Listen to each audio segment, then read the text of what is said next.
Visiem laiks jauniem izaicinājumiem. Nedaudz trenējos startēt tādu lietu kā geodatu serveris. Kas tas tāds ir? Doma ir tāda, ja pašlaik piedāvāja datus XML un JSON failu formātos, tad šis būs jau tāds kā tiešsaistes servis, kur dinamiski mainīsies dati. Pašlaik niekojos ar Igauniju.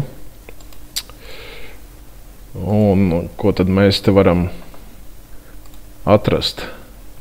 Tā teiksim, tas, ko es pašlaik esmu tā kā bišķiņ nedaudz patrenējies, tā ir Pilskalna atzīmītes.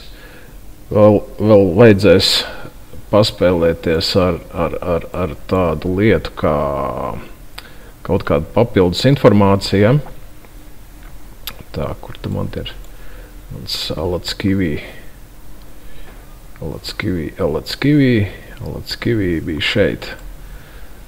Nu, lūk.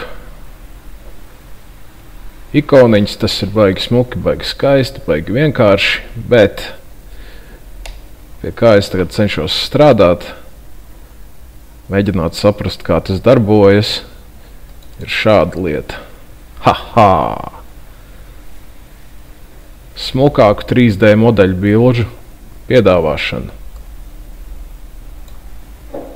Kas it kā nedaudz smukāk izskatīsies nekā tai pašā Latvijas ģeotelpiskos informācijas aģentūras mājaslapas reljefu slānī.